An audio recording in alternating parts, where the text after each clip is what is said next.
Hey everyone, welcome back to our channel. If you're new here, please subscribe. I'd really love that. If you're returning, how you doing?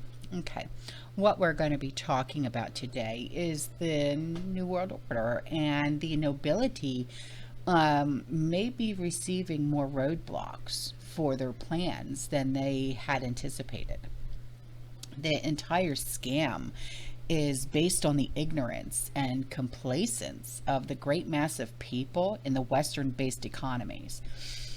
Control of the West is essential for world domination, okay? And we, the West, are the source of wealth and innovation, which makes it imperative. Now, the new platform has begun to get rickety, if you will, with energy problems, war, civil strife bubbling to the surface. China is believed to be a huge source of economic and political power, but actually, without the West being a customer, China is a backwater without technology, markets, energy, foodstuffs, right? The government is unstable and has shown in the past few weeks with the new attempted lockdowns. So their food shortages of the past 2 years, they're not mentioned by the simpletons of the MSM, contribute to general instability. The Chinese are a huge unknown to our intellectual elite, whether they realize it or not. Now, control of the sluggish population of Chinese is an easy task compared to Europe or North American farmers, but all are now starving. This does not even consider India or the big R, right? By adding these cards to the deck, the game plan of the WEF attempted coup appears poorly designed, with a small chance of successful domination. Now, that leaves two options regarding their plans, okay?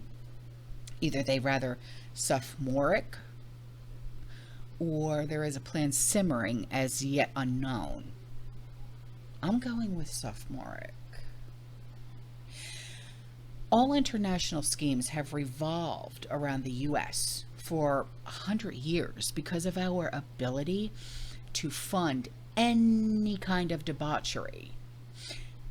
The current unknown is, how do they expect the U.S. consumer to drive the economies that they expect to dominate if we're poor, if we're hungry, if we're cold?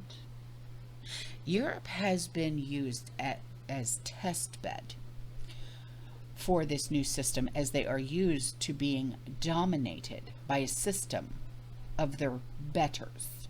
Now, the clock is ticking, okay? It's ticking as we speak right now for a major crash that will test the controls that has been set up by the Reich in Europe. The citizens are getting cold. They're chilly, all right? And unappreciative of the support of this new order. And the power bills have skyrocketed while farmers' land is being confiscated. France has been using a colonial type franc to fund its ex-territories in Africa, while sucking them dry, causing huge migration. Italy and France, they have begun a war of words about immigrants. Hungary has said it will veto additional sanctions on the big R, Russia, you know, and the Reich has used the euro to tap money from the Mediterranean countries of, so they're running on empty, like a gas tank. It's running on empty, just running on fumes right now. And Britain is in their own mess financially as well. You know, where will the funding for this extension of socialism originate? That's the question. But theoretically,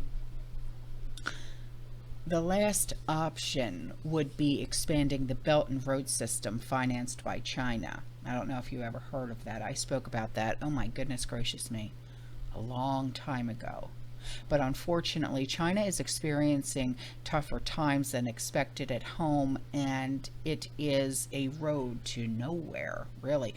And bluffing about Taiwan is amusing, not dangerous. Even their border with India has become volatile. Okay? Now, the Reich is left again bumping into this bear, the big R, the Russian bear, that is blocking its expansionist dreams. And the WEF, their intellectualism is revealed again to be suspect at best. But Russia is only interested in its own empire and historically defends against this right. And certainly the sanctions invoked by the EU for the war are a thorn for Russia, and obviously a disaster for Europe.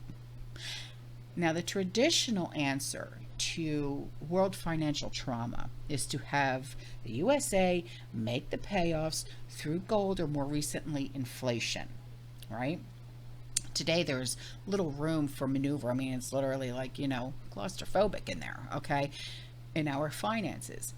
Now, going back, way back, okay, in 1907, we spent 7% of our GDP on government. Today, it's at 46%. Just goes to show you, okay?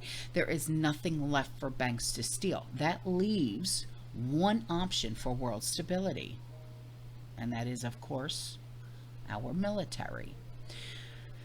Now, Europe has none, since the U.S. has paid for its unruly teenager for the past 90 years. In WW2, 1 of 11 men were in the Army. Today, it's about 1 in 200, and there is a 25% deficit in recruiting. Our young men and women are not being fooled into supporting a corporate empire building system again. So, this is a new horizon, if you will, in history, which places a great deal of pressure on the intellectual class to react to unknown situations. And their record in the last century for functional, innovative thought is 0 wins versus 100 losses. All right, guys, I'm out of here. All right, you stay safe, you stay positive, you keep prepping, and as always, fear less. Ciao.